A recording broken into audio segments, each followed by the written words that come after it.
What is better than macaron? That's right, macaron is better than macaron. Today I'm gonna be making macarons from scratch in two different versions, original and healthy, gluten-free, dairy-free, sugar-free, shit-free, whatever you don't want free, and compare mine to one of the best bakeries in town, Bakery Lorraine. Without further ado, let's go make these very delicious macarons.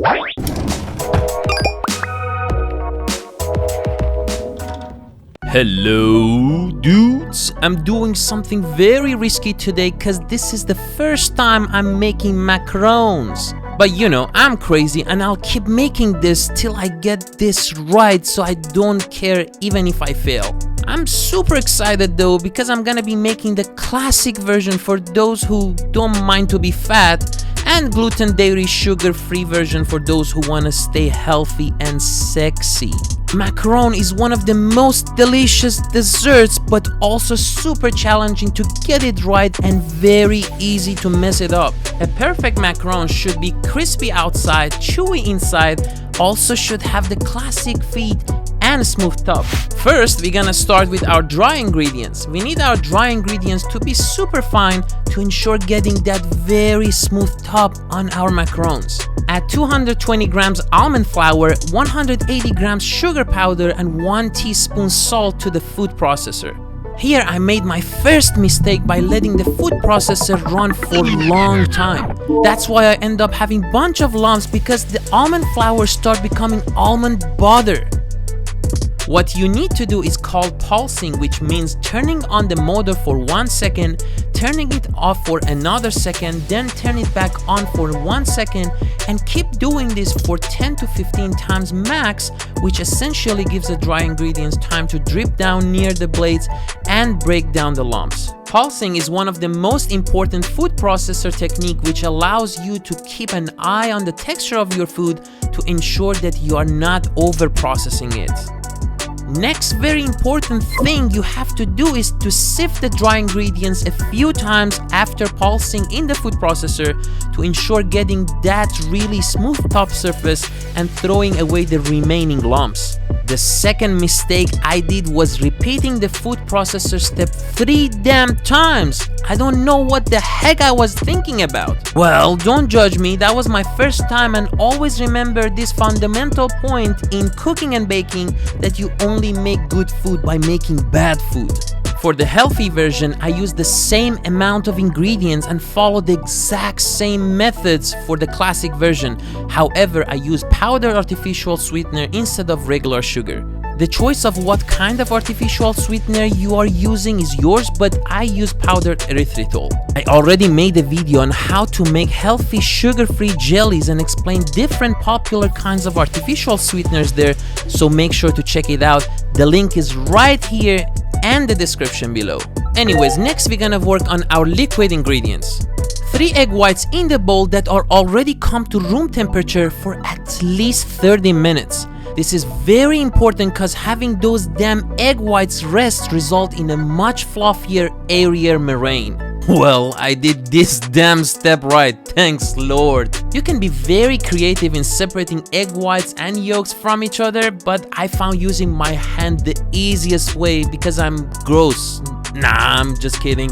Add a pinch of salt, which helps stabilizing the egg whites, and start beating them. You also have to use whisk attachment to help get more air into the meringue. Keep whisking till the egg whites become really fluffy and no longer translucent. Then add 35 grams of sugar very gradually, because if you add too much sugar right away, you're gonna deflate all that beautiful air that we got into the meringue. Another mistake I made was that I did not measure my egg whites, which caused inconsistent meringue texture and possibly macarons ending up developing no feet. Once all sugar added, keep whisking till you get stiff peaks. If you got peaks that are falling over, that means shut up and keep whisking. And once you got this stiff peak, that means shut up, stop, and you all set.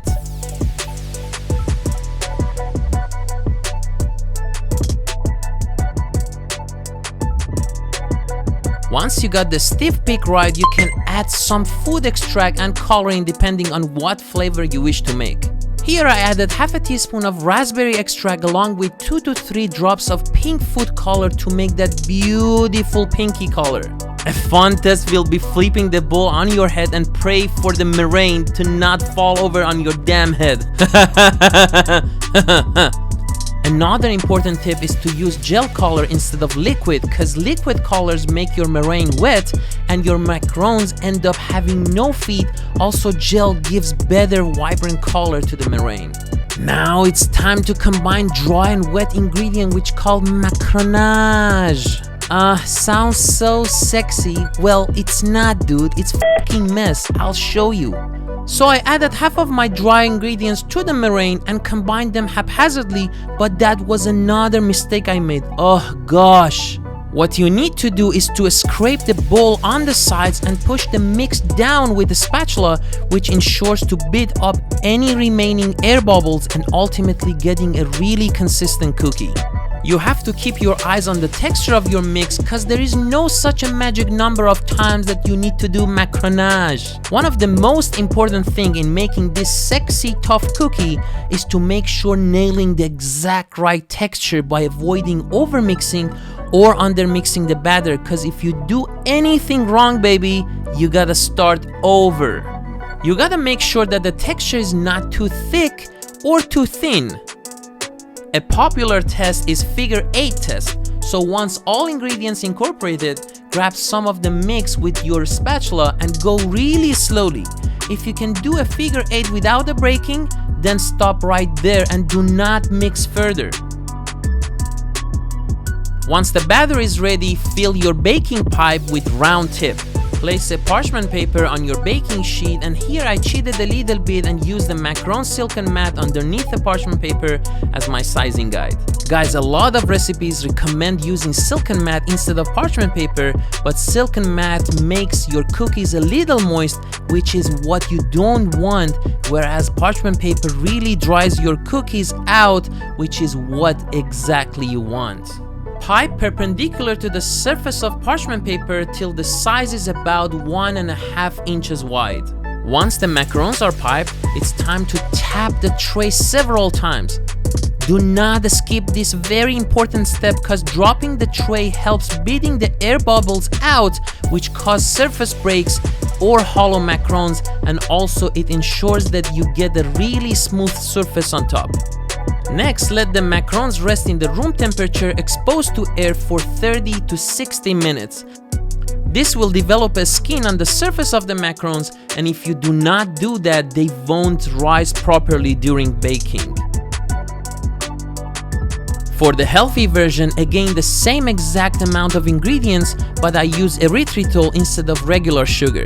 By the way, I also recommend using monk fruit if you could find the powdered ones, since it has a slightly better taste in my opinion. Once the macarons rested properly, bake them at 300 degrees of Fahrenheit or 150 degrees of Celsius for 17 to 20 minutes. I realized that the cooking temperature is extremely important because if the oven is not hot enough, they won't rise and you are not gonna get the beautiful macarons feet. Please make sure to use an oven thermometer, which I did not, and that was another mistake I made. If you don't have one, go get one, dude. Also make sure to bake each tray once at a time if you have more than one tray cookies, and do not overload your oven, which causes dropping the temperature and increasing the overall moisture in the oven. Trust me, this cookie is very sensitive. Put the cookies aside on a grated baking sheet or anywhere that air can circulate around the macarons and cool them down properly for at least 30 minutes. Also, if you notice that the cookies are sticking to the baking sheet, they might be a little undercooked. You can put them back in the oven for another minute or two, and once you take them out, let them cool down in the baking tray for 10 minutes, then they should lift right off the parchment paper easily.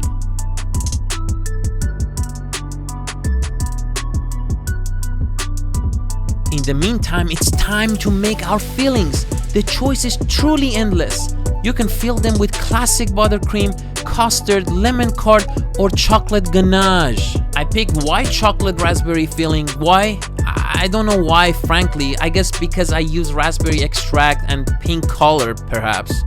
Put your pan on high heat, add 150 grams of frozen raspberry and 2 tablespoons of sugar. By the way, you don't have to use powdered sugar here. Once the berries break down, sugar got dissolved and the whole sauce start boiling, turn the heat off, add 80 grams of heavy whipping cream along with 120 grams of white chocolate chips to the raspberry sauce. Whisk it quickly till everything is incorporated. Transfer to a bowl, wrap the bowl with plastic foil and in the fridge for about 30 minutes till it sets. The same amount of ingredients and then process for the healthy version. However, I use erythritol, coconut cream and dairy-free white chocolate chips instead of sugar, heavy cream and regular white chocolate chips, respectively. Once everything cooled down, fill your baking pipe with chocolate raspberry filling and feed it with round tip. Then just pipe some filling a little smaller than the size of your cookie, place the other side on top of the filling, press down a little bit and you are done! I know it's super hard guys, but please be patient. Place the cookies in the fridge for at least 24 hours before eating them, cause that really elevates the flavor and the real taste just pops up after the resting period. I know I tried to make macarons, but well, I failed. No judge here guys, I guarantee no one on damn earth can nail this shit right at the first time. Maybe some weird aliens with one big eye can do that, but no damn human being. Finally, this is my shitty macaron that came out perfect as far as the taste, but did not rise properly. I'm gonna enjoy this cookie with my beautiful wife. Well, it's not sexy macaron, it is shitty macaron, but still very delicious, enjoyable, and most importantly, I learned a lot and I have no doubt I'm gonna nail this next time or times, who knows. So stay tuned for the second part of this video once I got everything right. Anyways, I hope you guys enjoyed this video and please subscribe, like, share and comment what you want me to make for you in the next videos. I really appreciate that and see you next time.